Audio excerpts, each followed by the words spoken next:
Boredom is this man's problem. Boredom at home, boredom at play, boredom at work. More and more bothers him, upsets him.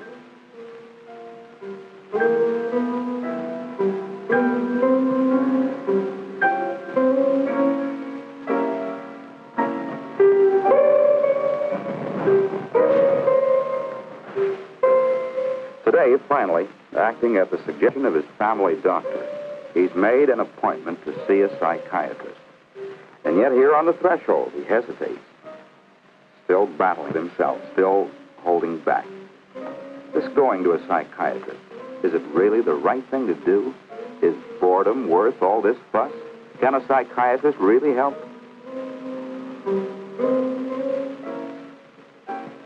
For you, such thoughts are a source of deep and disturbing conflict. A new conflict to add to the half-dozen other inner struggles already racking him. There's the battle between his love for the outdoors and the endless hours he spends chained to his desk. He's torn between a basic shyness that needs solitude and a job that makes him work with people.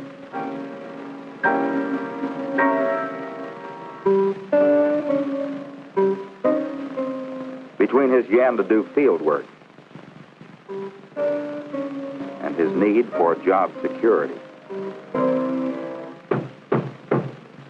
At home, any fight with his wife Loretta brings on guilt feelings. Whichever way he turns, conflict, conflict, conflict. Those inner struggles, they shake you. It's reached the point where he's no longer certain how he does feel, or even if he feels. But how to find out about your feelings? How do you rid yourself of the conflicts that breed tension and ultimately boredom? What happens when you personally face a psychiatrist with a problem like this one? What does he do? What does he say? Don't you feel like a fool? Hugh isn't sure. But here, today, at last, he takes the vital step. At last, he acknowledges the importance of his boredom, admits that he needs help. Help in fighting it. Help in his search for zest and ardor, those ever vital elements that make our lives worth living.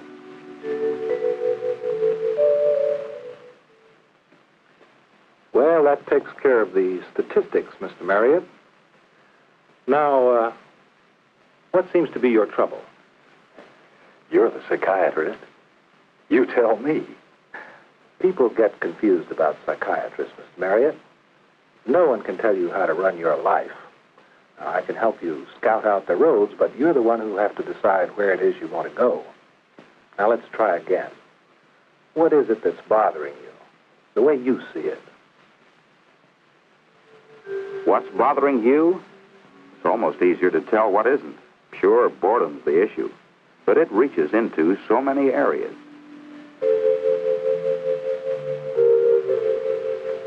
There's his relationship with his son, Kenny. More and more, they seem to live in separate worlds. With his wife, Loretta, it's gotten to the point of his not caring one way or the other. His friends and neighbors matter so little to him by now that he barely manages to stay polite. Carries over into his work, too. He's bored stiff with the old familiar routines, the problems he meets day after weary day.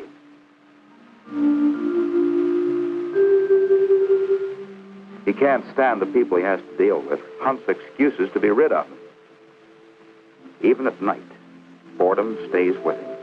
Too often he can't sleep. He searches hour after hour for some release from the emptiness of the day.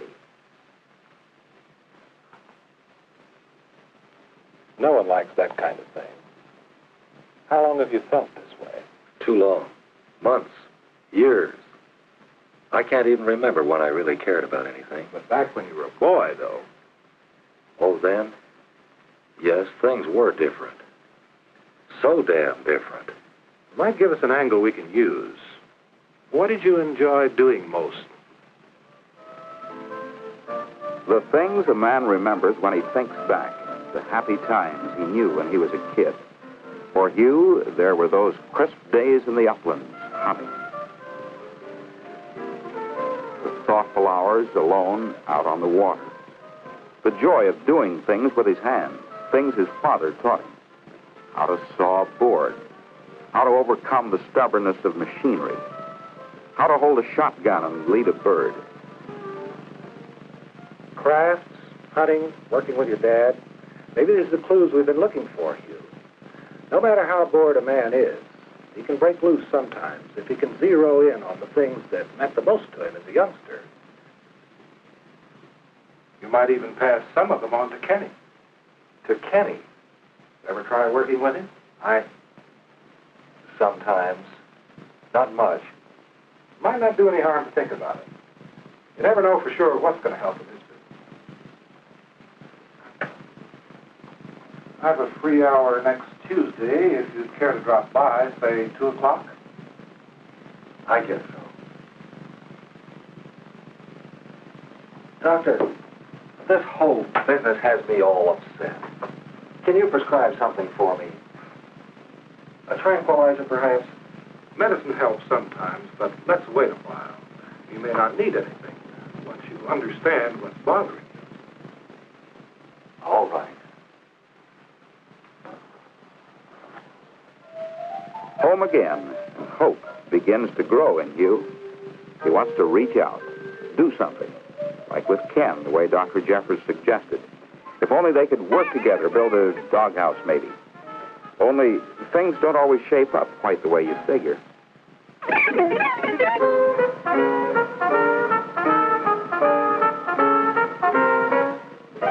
Tension, trouble, flaring tempers. What started out to be a step in therapy for Hugh ends up as another Marriott family bomb burst. Because trying to treat emotional ills by the numbers just doesn't work. Progress is a thing you have to fight for. The slow, hard, painful way.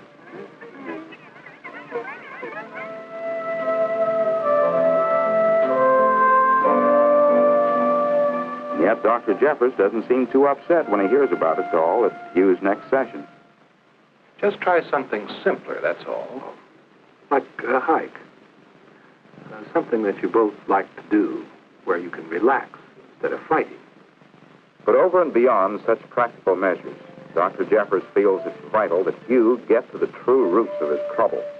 Symptomatic relief isn't enough. There needs to be thorough investigation of the ground from which his problems sprang, his feelings, his background, his formative years, the relationships with people that have helped to shape him. It's a long process, a painful process.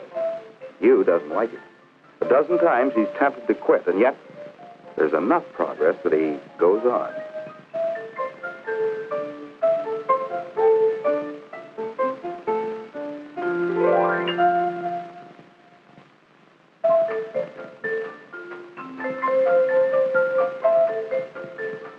Meanwhile, first chance he gets, he takes Ken hiking. And because Hugh's beginning to understand a little better about how to get along with people, it's at a time when Ken wants to go. No pressure, no forcing issues.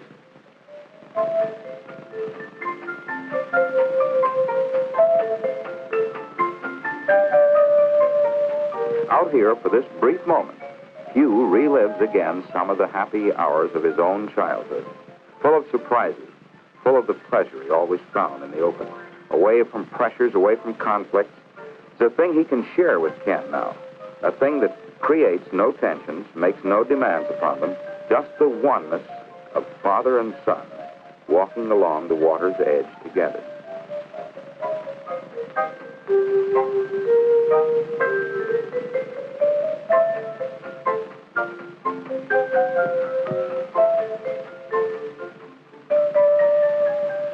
What do wet clothes matter compared to the fun they've had? It's a good feeling for both of them. But not for Loretta. What kind of a father would let his son fall in a lake? Doesn't he even know what the word responsibility means? The child might have drowned. And those wet clothes. If this is what comes of going to that Dr. Jeffers, well, it's certainly not her idea of the right way for Hugh to squander family money.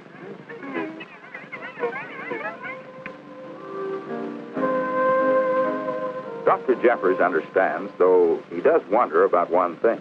Why is it so important to you? Why is what important? Loretta's approval. Why do you feel you always have to do what she wants? Why? That's the kind of question that sets Hugh groping without an answer. What about other husbands? Do they play it the same way Hugh does? There's Betty Evans. Paul won't even let her hold a job. Her days drag endlessly.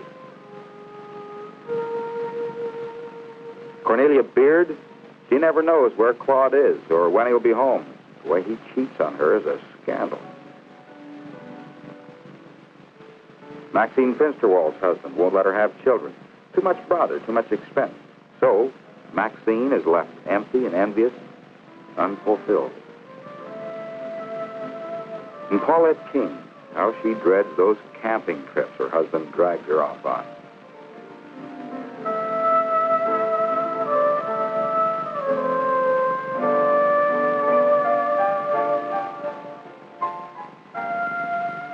The outdoors?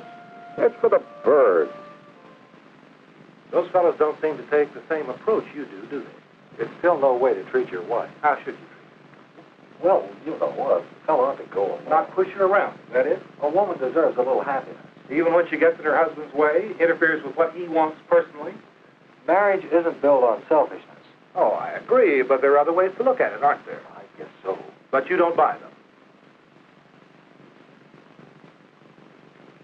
What about your folks? How did they see it? How have they seen it? For the first time, it dawns on Hugh that his attitudes, well, there's something he takes for granted. His mother saw to that, whether the issue was dirty nails or bad manners or sloppy clothes or not making enough money.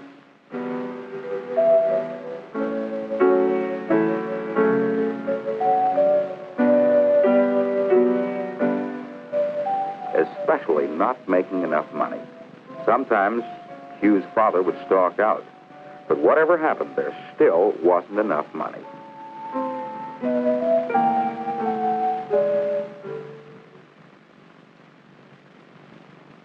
Could all that family trouble have influenced Hugh, conditioned him to accept his mother's idea of how a husband ought to act? The very thought's ridiculous to him, but Dr. Jeffers isn't so sure. All right, so I'm all wrong.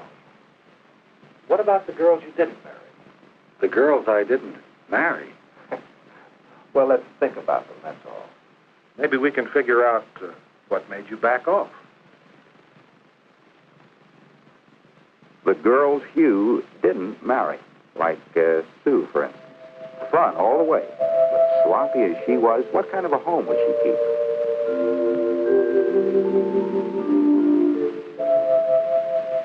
Barbara was the hottest date in town. Too hot to make the right wife for a respectable man. Judy, she looked like $1 million. Spent money that way, too. Too expensive. Winifred had ideas. Ideas so far out, they scared a man.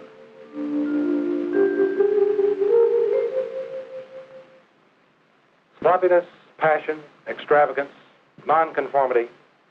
Traits like that never did rate very high in your book, did they? Nor in anybody else's either. Oh, you mean nobody ever married those girls? Now, wait a minute. You mean they did marry?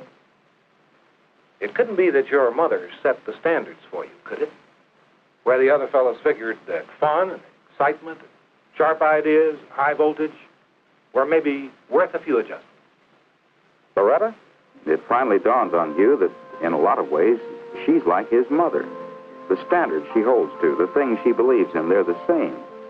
And it's not a very comfortable discovery. Besides all this business about Hugh's parents, it upsets him, leaves him feeling worn and torn and guilty. Again, Dr. Jeffers reacts, this time to challenge Hugh's memories of his childhood. Your folks had their share of fights, all right. There's a place in marriage for fighting. What I'm questioning is your interpretation of their squabbles. After all, it isn't divorce, is it? Divorce? No. Matter of fact, when Hugh thinks back, there were even a good many moments of tenderness.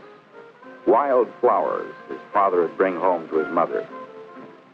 The way she'd make hot rolls for him morning after morning. The long summer evenings they spent in the porch swing, relaxed and happy. The cold winter mornings when they'd let Hugh sneak into bed with them.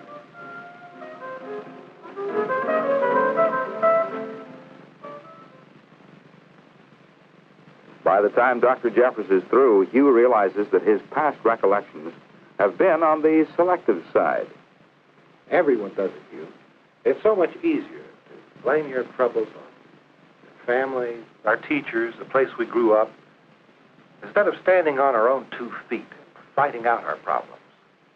Where Loretta's concerned, Hugh now sees what Dr. Jeffers is trying to get at. Devotion does not demand that you make yourself into a carbon copy of your wife, no matter how much you love her. Even in marriage, Hugh, a man has a right to be himself. You've got to be you. You have your own needs, your own desires. Face up to them. It's more than a right, it's a duty. So Loretta won't go along with that kind of talk? Well, maybe it's time she dropped by here for a visit. Time out for a bomb burst. When it's over, Dr. Jeffers manages to sneak in a few thought-provoking questions. Why is it so vital that Hugh's nails be clean? Is it really sinful for a man not to care about bridge? What's wrong with hunting and fishing? Who's hurt or even inconvenienced? Time out again for sputtering. Weeks and weeks of sputtering. When it dies down, there's another question, a deeper, less symptomatic, more important question. What kind of a man was your father, Mrs. Marriott? Loretta's father? It's hard for her to talk about him even now. A loud man, a harsh man, an aggressive man. He shaved when he felt like it, if he felt like it. Insulted visitors right and left. What he wanted was what counted. And if that meant humiliating or outraging his wife, that was her hard luck.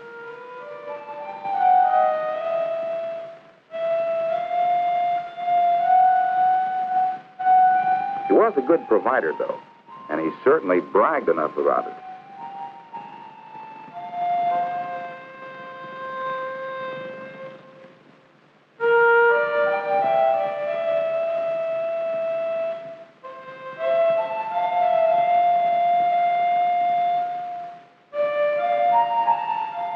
Loretta's father taught her how husbands behave if they're given half a chance. Often she hated him, swore she'd never let any man abuse her the way her father had her mother. Again, it's as it was with Hugh. Loretta saw her parents through the haze of her own distorted feelings. She forgot the nice things they did for each other, the happiness they knew together, remembered only the fragments that reinforced her own ideas. Ideas too often born of a child's misunderstanding, ungrounded in reality. Those attitudes, those ideas, she carried them over into marriage, clings to them still. A case in point? Well, she's always been impressed by Hugh's thoughtfulness, his consideration. And yet, the way he knuckles under disturbs her somehow. She misses her father's arrogant masculinity, his swagger, his decisiveness, even his violence.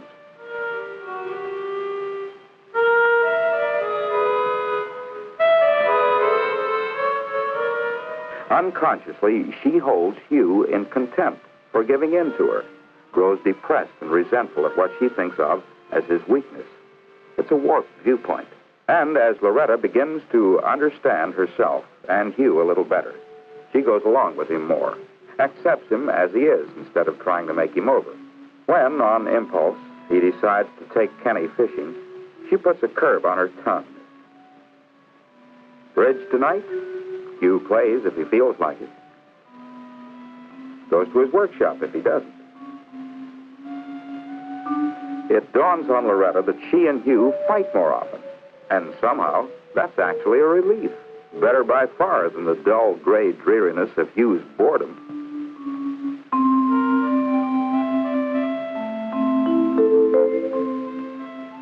As time goes by, it's obvious that he feels more alive, freer, more aggressive, more dominant, until finally, one night... Not tonight, Hugh. I have an awful headache. I mean it, Hugh. Relax, honey. Everything's going to be all right.